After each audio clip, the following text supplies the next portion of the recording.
Le PSG a identifié son futur avant-centre. La Première Ligue voulait Neymar l'été dernier. Benzema fête son ballon d'or avec un but. Ou encore Cristiano Ronaldo en plein cauchemar avec Manchester United. On en parle tout de suite dans notre journal du jeudi 20 octobre.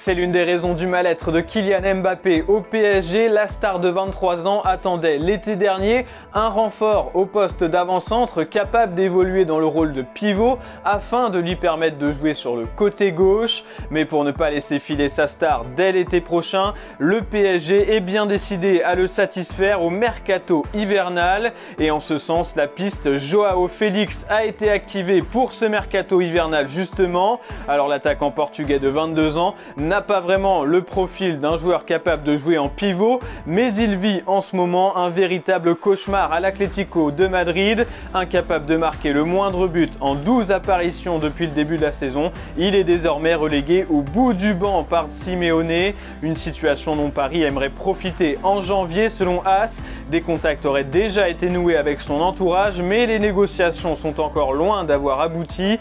Le PSG devra d'abord se défaire de la concurrence du Bayern Munich et d'un club de Première Ligue sur ce dossier, sans doute Manchester United. Mais Paris devra aussi convaincre l'Atlético de le lâcher dès cet hiver, une hypothèse qui pourrait prendre la forme d'un prêt avec option d'achat obligatoire.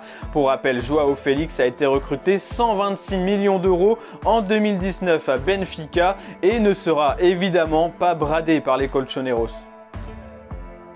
Auteur d'un énorme début de saison avec le Paris Saint-Germain, Neymar a déjà fait oublier les rumeurs de départ autour de sa personne l'été dernier et pourtant Paris a bel et bien tenté de se séparer du Brésilien sur une demande de Kylian Mbappé, encore lui. Selon El País, le Français aurait réclamé le départ de son coéquipier, jugé pas assez discipliné pour le projet parisien.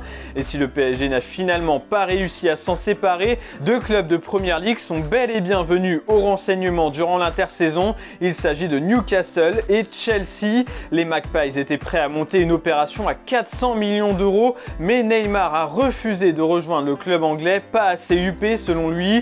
De leur côté, les Blues ont proposé un prêt, mais cette fois-ci, c'est Paris qui a refusé cette option car une trop grosse partie du salaire de Neymar serait restée à charge. Mais le feuilleton n'est peut-être pas terminé car les Anglais comptent revenir à la charge rapidement.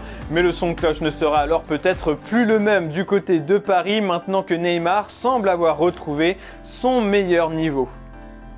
Karim Benzema a fêté son ballon d'or avec une drôle de soirée hier sur la pelouse d'Elche. L'attaquant madrilène s'est offert son 5e but de la saison en Liga lors du succès du Real 3-0. Mais il aurait aussi pu s'offrir un triplé si la VAR n'était pas venue le contrarier dans cette soirée. L'assistance vidéo a refusé 2 buts à l'ancien lyonnais pour des hors-jeux très limites.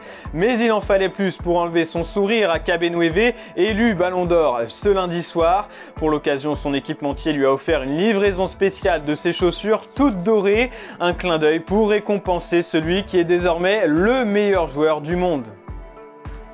Et pendant que Karim Benzema est sur un nuage, son ancien coéquipier Cristiano Ronaldo est lui au fond du trou avec Manchester United, une nouvelle fois remplaçant à l'occasion de la réception de Tottenham ce mercredi soir. Le Portugais n'est même pas entré en jeu après s'être pourtant longuement échauffé le long du terrain. Un nouveau choix fort d'Erik ten Hag qui n'a pas du tout plu au quintuple ballon d'or, qui a donc décidé de rentrer au vestiaire avant même le coup de sifflet final. Sauf que d'après la presse britannique, CR7 ne serait même pas repassé par le vestiaire et aurait directement quitté le stade d'Old Trafford pour rentrer chez lui. Une attitude qui devrait lui valoir une sanction de la part de son club.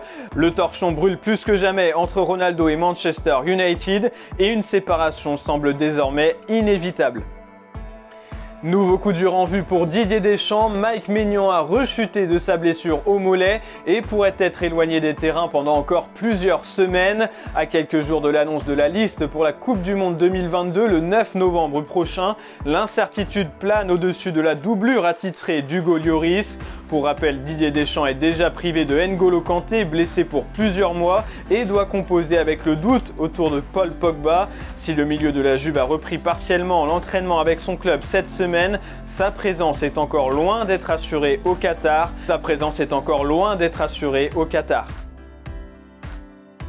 Et voilà pour les infos foot de ce jeudi 20 octobre. Merci de nous avoir suivis. N'oubliez pas de vous abonner et de liker cette vidéo. Et on se retrouve bientôt pour un nouveau journal de Made in Foot.